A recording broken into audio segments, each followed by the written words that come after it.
Alors, mesdames, messieurs, madame la présidente et très chère Leïla, c'est toujours un plaisir de participer au congrès tunisien. C'est un peu différent cette année, mais on va essayer d'être ensemble autrement. Donc, l'insuffisance ovarienne prématurée, c'est en fait un hypogonadisme hypergonadotrope, une anovulation de classe 3 de l'OMS, et c'est différent de la ménopause, mais surtout, ça doit être distingué du syndrome de la diminution de la réserve ovarienne. On est clair que l'IOP, c'est une femme de moins de 40 ans qui a une aménorrhée, une spaminioménorrhée grave de plus de 4 mois et une élévation des gonadotrophines à une FSH supérieure à 25 sur au moins 2 prélèvements avec un estradiol bas. Alors, l'IOP, par définition, elle survient avant 40 ans et dans plus de 70% des cas, on ne trouve pas d'explication après examen clinique, hormonal et génétique. Mais toutefois, ces dernières années, et il y a un topo, je crois, dans la session qui y est consacrée, d'importantes percées dans la compréhension des mécanismes génétiques ont permis de lever progressivement le voile sur ce qu'on appelait avant des formes idiopathiques. La prévalence, on le sait tous, c'est de l'ordre de 1 à 2%, mais avec les fameuses statistiques, 1 sur 10 000 avant 20 ans, 1 sur 1000 moins de 30 ans et 1% avant 40 ans. Et c'est variable suivant l'origine ethnique. Les étiologies, je crois que Sophie Christin-Met, dans un autre topo, vous en parlera. On peut les classer soit selon le mécanisme physiopathologique, soit selon qu'il y ait ou non une cause génétique ou une cause iatrogène. La fertilité, pour arriver à ce qui nous intéresse, le risque de grossesse spontanée est faible, c'est vrai, mais non nul, 4 à 6%. Et en fait, on rapporte surtout les grossesses sous traitement substitutif ou juste le cycle qui suit l'arrêt du traitement. Par contre, attention, les différents traitements d'induction de l'ovulation, que ce soit le citrate de clomifène, les gonadotrophines, combinés avec tout ce qu'on veut comme analogue du GnRH, ça ne permet pas d'augmenter les chances de grossesse et de même le traitement par corticoïdes. Le seul vrai traitement, c'est le don d'ovocytes qui permet d'avoir 25 à 40% de grossesse par cycle. Alors, trop souvent, en fait, ce terme d'IOP est utilisé pour qualifier les mauvaises répondeuses jeunes. C'est pourquoi, avant de porter un diagnostic définitif d'IOP sur une femme de moins de 40 ans qui veut une grossesse, il faut réévaluer la situation et bien distinguer IOP vrai, celle qu'on vient de voir, de mauvaises réponses aux stimulations de l'ovulation avec une réserve ovarienne qui peut être normale ou perturbée. Si c'est une IOP vraie, là je le répète, la stimulation de l'ovulation, sauf quelques histoires de chasse, n'a pas de place. Par contre, s'il s'agit d'une mauvaise répondeuse, il faut une stimulation adaptée. Alors, le problème des mauvaises répondeuses, c'est la classification. Vous savez que c'est un vaste fourre-tout. En réalité, il y a eu 2 efforts récents de classification, les critères de Bologne qui ont été mis au point par l'ECHRE en 2011, et puis plus récemment, la classification de Poseidon en 2016. Alors, les critères de Bologne. Pour être dit mauvaise répondeuse dans les critères de Bologne, il faut avoir au moins 2 des 3 critères ci-dessous.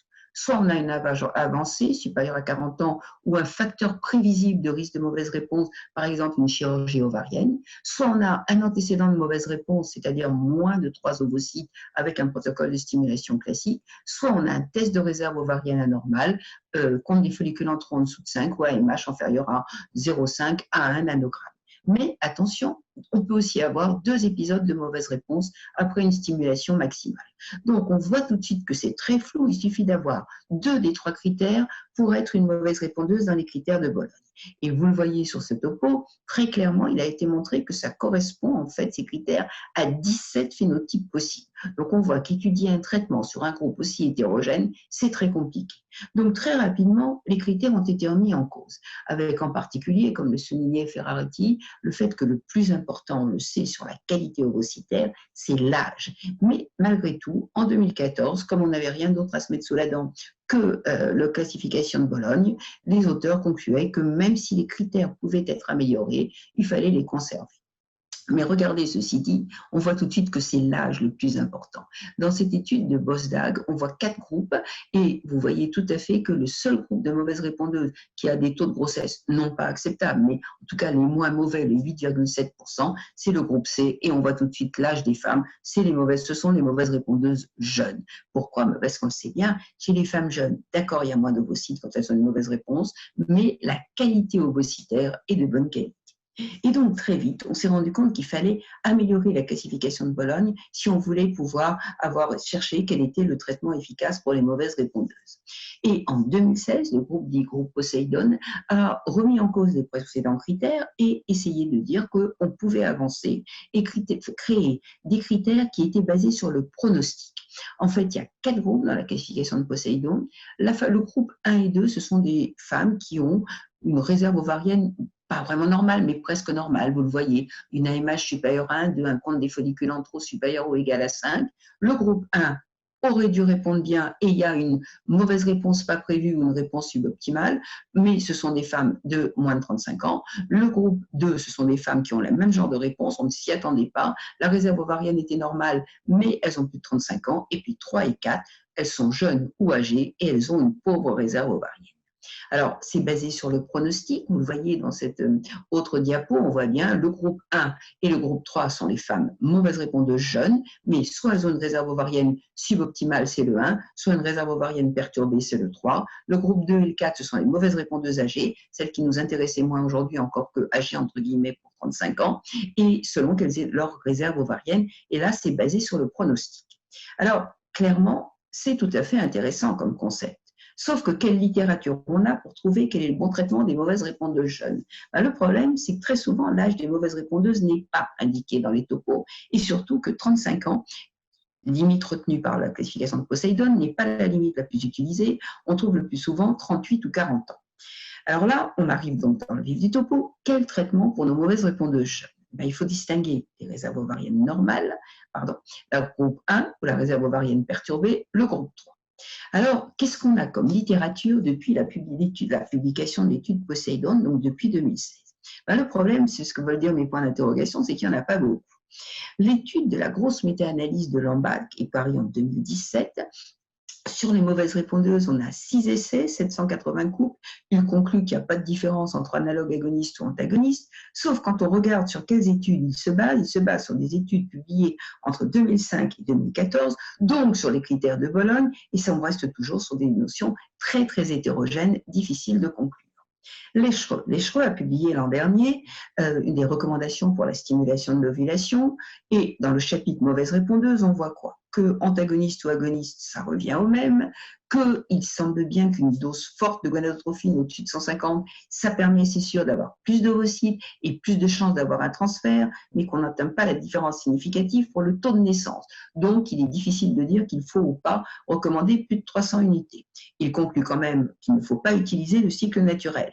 Sauf que, quand on regarde les bibliographies utilisées, là encore, ce sont des études avant 2016, donc la classification de Poseidon n'est pas utilisée. Alors, encore plus récemment, en 2019, une étude bien faite de Mahachevi qui conclut quel traitement utiliser pour les mauvaises répondeuses.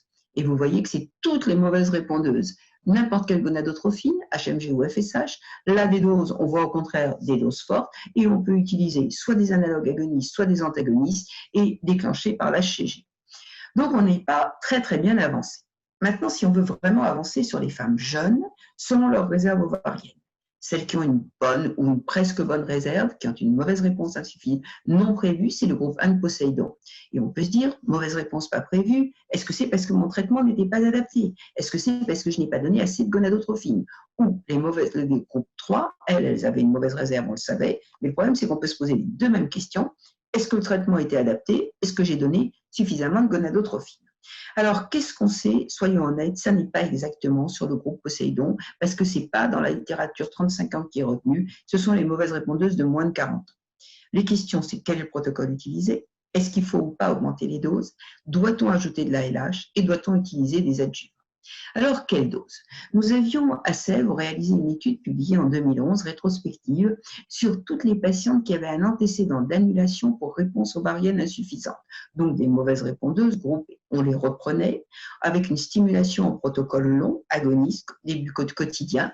On débute en phase folliculaire et on stimulait avec des doses élevées de gonadotrophine, 300 à 450 unités par jour, avec une demi-ampoule. À l'époque, c'était du décapeptyl, utilisé en deuxième partie pendant toute la stimulation de l'ovulation. Et vous le voyez sur la diapositive, sur ces femmes jeunes qui ont mal répondu une fois, quand on les reprend avec une dose forte, notre taux de grossesse clinique est de 28% et d'accouchement par ponction 23%, donc c'est un excellent taux. Par contre, bien sûr, quand la femme a plus de 36 ans, 7%, et quand elle a plus de 38 ans, 3% d'accouchement, ce sont des mauvaises réponses. Donc, augmenter les doses semble valable pour les femmes jeunes, mais pas pour les femmes les plus âgées. Et donc, cette étude permet de constater que chez les femmes jeunes qu'on a annulées une fois pour une réponse ovarienne insuffisante, l'augmentation de la dose permet d'obtenir des taux vraiment satisfaisants. 23% d'accouchement par tentative, c'est le taux moyen en France, donc c'est bien. Et donc de conclure que toutes les femmes n'ont pas les mêmes besoins en gonadotrophie. Problème, là vous avez les groupes Poséidon 1 et 3 mélangés parce que nous n'avions pas tenu compte de la réserve ovarienne alors. Une étude plus récente, publiée en 2018, une analyse rétrospective qui là tient compte, et c'est une des exceptionnelles études sur les mauvaises répondeuses qui tient compte des groupes Poséidon. Donc, on a les patientes jeunes, Poséidon 3, et les patientes plus vieilles, qui sont les Poséidon 4, sur des femmes qui ont une réserve ovarienne diminuée. Et qu'est-ce qu'on voit? Enfin, quelque chose de pratique. Sur le Poséidon groupe 3, le fait d'utiliser un protocole long agoniste permet d'avoir moins d'annulation et un meilleur taux de naissance que les antagonistes. Après, il n'y a pas d'autres différences qui sont signifiées sur le Poséidon 4, mais en tout cas, le Poséidon 3, donc les femmes jeunes avec une mauvaise réponse ovarienne, mais une insuffisance ovarienne prévue, et le groupe d'or, ça vaut la peine d'utiliser un protocole. Enfin, quelque chose. La dose, la dose, honnêtement, il n'y a pas de réponse. 2 articles tout récents, puisque c'est le dernier numéro de Human Reproduction, disent exactement l'opposé. Polizos nous dit pas de stimulation de l'ovulation modérée pour toutes les mauvaises répondeuses. Il faut réaliser que toutes les mauvaises répondeuses ne sont pas les mêmes. Et à l'inverse, Leigh Jecker nous dit oui, mais ça ne sert à rien d'augmenter les doses chez les mauvaises répondeuses. Alors, il faut être honnête et regarder jusqu'au bout l'article. L'article de Leigh Jecker, il reconnaît quand même que les fortes doses, dans sa méta-analyse, ça permet de gagner 1 ou 2 ovocytes et c'est significatif. Mais les effectifs sont faibles et on n'a pas de démonstration réelle d'augmentation des naissances vivantes. Polizos nous dit quand même que augmenter les doses, c'est bien reconnu, ça diminue le taux d'annulation pour réponse insuffisante. Vous voyez, dans cette étude, 30% avec 150 unités d'annulation, seulement 4% si on débute avec 450 unités, et qu'on augmente le nombre d'ovocytes recueillis et le nombre de transferts d'embryons. Et donc, Polizos conclut dans le groupe Poséidon 1 et 2, c'est-à-dire ces femmes qui ont un mauvais pronostic, mais une réserve ovarienne suboptimale. Donc là, ça vaut vraiment la peine d'augmenter les doses de gonadotrophine. Et sur le groupe 3 et 4, il conclut qu'on peut les augmenter. Donc, vous voyez que les 2 études s'opposent complètement. Les adjuvants, alors là, c'est assez clair, ni la DHEA, ni l'hormone de croissance, même si ça se discute dans quelques rares cas, ni la LH, ni les HMG, ni les androgènes n'ont vraiment démontré la preuve de leur efficacité chez les mauvaises répondeuses. Et la conclusion de l'ESHRE 2019, c'était aucun adjuvant n'a démontré son efficacité. Et tout récemment aussi, cet article qui est paru, lui, dans Fertile Stérile, remonte exactement la même chose. On trouve de plus en plus Growing Beast de adjuvants proposés. Aucun n'a fait preuve de son efficacité. Et là, sont rajoutés en plus l'aspirine, l'héparine et les antioxydants. Alors, chez ces mauvaises répondeuses, on voit bien qu'on est un peu démunis. Qu'est-ce qu'on peut encore évoquer? Le cycle naturel, c'est une fausse bonne idée. Et plusieurs études, ça a été celle de Polizos, disaient déjà, les mauvaises répondeuses, bien celles définies par les critères de Bologne, ont de toute façon un mauvais pronostic et ça ne sert à rien de faire un cycle naturel. Une seconde étude en 2014, 111 femmes, conclut exactement de la même façon, le cycle naturel n'est pas une bonne idée. Alors que vous envoyez naturel ou naturel modifié n'est pas une bonne idée pour les mauvaises répondeuses, alors que c'est ce qui est trop souvent fait. Et une seule étude semble favorable, mais si on la lit en fait complètement, vous voyez bien que non, il est bien écrit que ce soit une forte dose ou un cycle naturel modifié, offre de très faibles chances de grossesse de toute façon, et c'est seulement chez les patientes qui refusent le don d'ovocytes et avant d'abandonner les traitements ou de procéder à l'adoption. En France, en tout cas, le cycle naturel, c'est clair, l'Agence de biomédecine a conclu, c'est une technique très peu efficace, proposée uniquement en alternative à l'arrêt des traitements, et l'ESHRE 2019 conclut qu'il n'y a aucune évidence que ça serve à quelque chose de faire un cycle naturel ou un cycle naturel modifié chez les mauvaises réponses. Alors, ce qui a été aussi proposé, c'est le cumul ovocytaire, de faire plusieurs ponctions pour accumuler les ovocytes, obtenir des embryons et ne transférer quand on a suffisamment d'embryons. Voilà, déjà, c'est clair que par ponction, ça ne peut pas augmenter le taux de grossesse. Par transfert ou par femme, il y a quelques études qui disent que oui. Nous ne le faisons pas en France, en général, sauf exception, parce que les résultats de la vitrification ovocitaire restent limités, parce que le cadre légal est flou. Vous savez que nous, on a 4 tentatives prises en charge par la sécurité sociale et on ne sait pas si ces tentatives de cumul peuvent compter ou pas. De toute façon, il n'y a pas de screening. Il faut être clair que ça augmente le coût et que la rentabilité n'est pas démontrée. Le diagnostic préimplantatoire pour les mauvaises répondeuses, pour faire le diagnostic préimplantatoire, il faut suffisamment d'ovocytes et là, c'est le problème. La double stimulation, la double stimulation, c'est toujours le même but, essayer de recruter plus d'ovocytes dans le même cycle. Là, la lèchereuse a tranché, franchement, ça n'est possible que dans le contexte de recherche clinique. Alors, il y a encore les techniques dites de rajeunissement ovarien. La technique proposée par les Espagnols, qui a été proposée en lèchereuse 2016, l'injection de cellules souches de la moelle osseuse dans l'artère ovarienne. Pas de démonstration.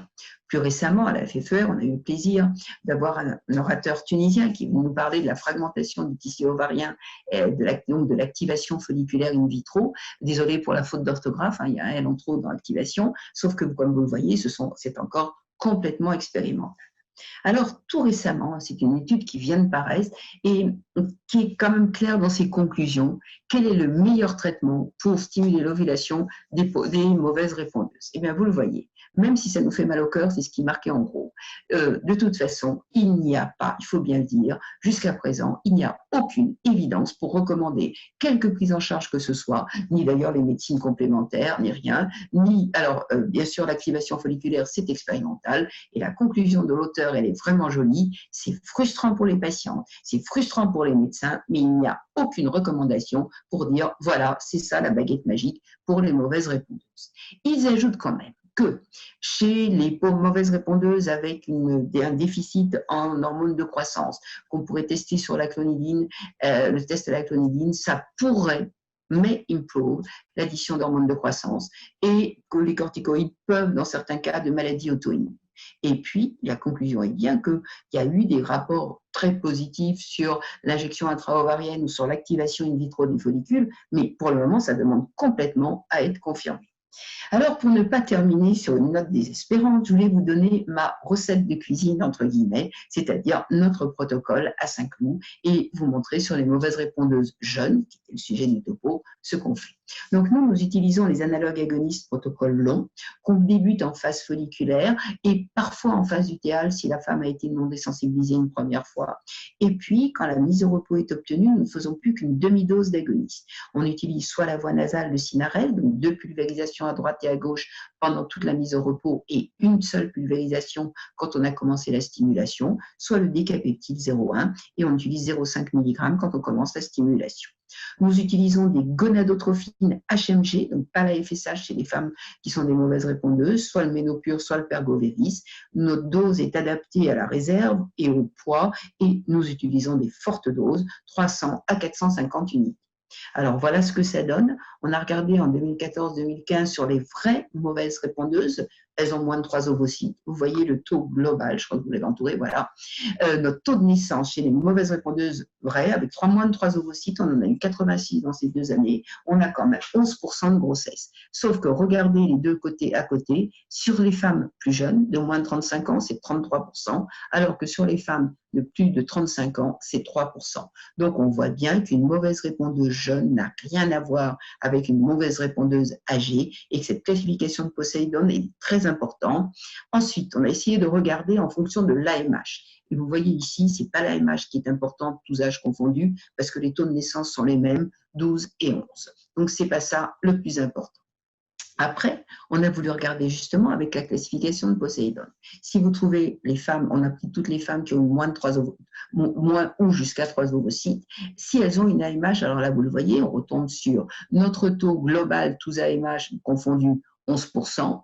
L'AMH inférieur à 1, si tous âges confondus, ce n'est pas ça le problème. Ce qu'il faut regarder, c'est les femmes qui ont moins de 35 ans et qui ont une AMH inférieure à 1. Donc, le groupe Poseidon 3, ben, vous voyez qu'on arrive à avoir avec notre protocole 14% de grossesse. Et si vous allez tout au bout à droite sur les femmes qui ont plus de 38 ans et qui ont une AMH basse, là, on a 0% de grossesse. Donc, on voit bien que ça a un sens. Les mauvaises répondeuses jeunes, les Poseidon 3, ça vaut la peine d'augmenter les doses pour nous et ça permet d'avoir un taux de grossesse acceptable.